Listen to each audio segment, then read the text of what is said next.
नमस्ते बच्चों, कैसे हो आप सब। आज हम एक बहुत ही रोमांचक और थोड़ी सी डरावनी कहानी सुनने वाले हैं। तैयार हो जाओ। आज मैं तुम्हें एक रोमांचक कहानी सुनाने वाला हूं जो तुम्हें डराएगी भी और सिखाएगी भी। यह कहानी है एक छोटी सी गांव की, जहां कुछ अजीब चीजें होती हैं। चलो शुरू करते हैं। एक बार की बात है, एक छोटा सा गांव था जिसका नाम था सुंदरवन। सुंदरवन में सब कुछ शांत और सुखद था, लेकिन एक रात कुछ अलग ही था। उस रात कुछ ऐसा हुआ जो किसी ने कभी सोचा भी नहीं था। रात का समय था, जब सब लोग सो रहे थे। सब कुछ बिल्कुल शांत था, बस रात की हल्की सी हवा चल रही थी।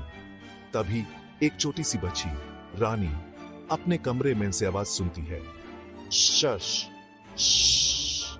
उसने सोचा यह आवाज कहां से आ रही है। रानी बहुत हिम्मत वाली थी। उसने सोचा मुझे देखना चाहिए कि यह आवाज कहां से आ रही है। रानी ने अपनी टॉर्च उठाई और धीरे से अपने कमरे से बाहर निकाल गई। उसने धीरे से दरवाजा खोला और बाहर देखा। उसने देखा एक छोटा सा कठपुतली का भूत उसके घर के आंगन में खेल रहा था। रानी ने सोचा यह क्या हो रहा है। रानी ने सोचा मुझे इससे पता लगाना होगा।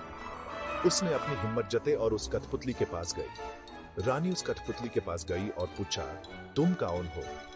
कठपुतली ने बोला, मैं एक भूत हूं, लेकिन डरो मत, मैं सिर्फ खेलने आया हूं।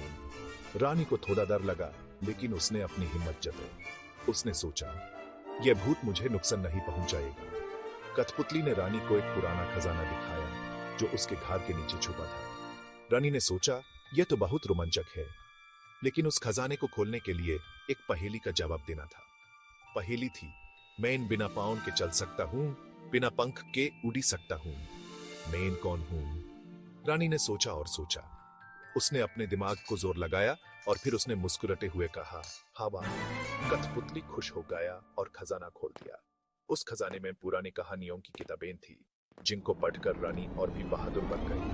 अगली सुबह रानी ने अपनी माँ को सब कुछ बताया। माँ ने कहा, रानी, यह सब तुम्हारी हिम्मत और समझदारी का नतीजा है। रानी को अपने पर गर्व महसूस हुआ। उसने सोचा मैंने अपनी हिम्मत से सब कुछ ठीक कर दिया।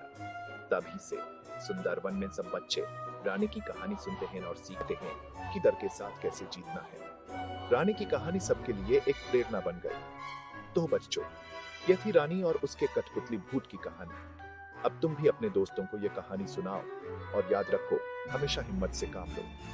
मिलते हैं अगले कहानी में। धन्यवाद और शुभ रात्रि। तुम सब अपने सपनों में भी हिम्मत से काम लेना। रानी और उसके कठपुतली भूत की कहानी हमेशा याद रखना। ये कहानी तुम्हें हमेशा याद दिलाएगी कि हिम्मत और समझदारी से हम किसी भी मुश्किल का सामना कर सकते हैं। अब तुम भी अपने दोस्तों को ये कहानी सुनाओ और याद रखो, हमेशा हिम्मत से काम लो। मिलते हैं अगले कहानी में। धन्यवाद और शुभ रात्रि। तुम सब अपने सपनों में भी हिम्मत से काम लेना। शुभ रात्रि। सुंदरवन के बच्चे हमेशा रानी की कहानी सुनते हैं और उसे प्रेरणा लेते हैं। तुम भी अपने दोस्तों को ये कहानी सुनाओ और याद रखो, हमेशा हिम्मत से काम लो। तो बच्चों, यह थी रानी और उसके कठपुतली भूत की कहानी। अब तुम भी अपने दोस्तों को यह कहानी सुनाओ और याद रखो, हमेशा हिम्मत से काम लो। अब तुम भी अपने दोस्तों को यह कहानी सुनाओ और याद रखो, हमेशा हिम्मत से काम लो। मिलते हैं अगले कहानी में। धन्यवाद और शुभ रात्रि। मिलते हैं अगले कहानी में। धन्यवाद और शुभ रात्रि। तुम सब अपने सपनों में भी हिम्मत से काम लेना।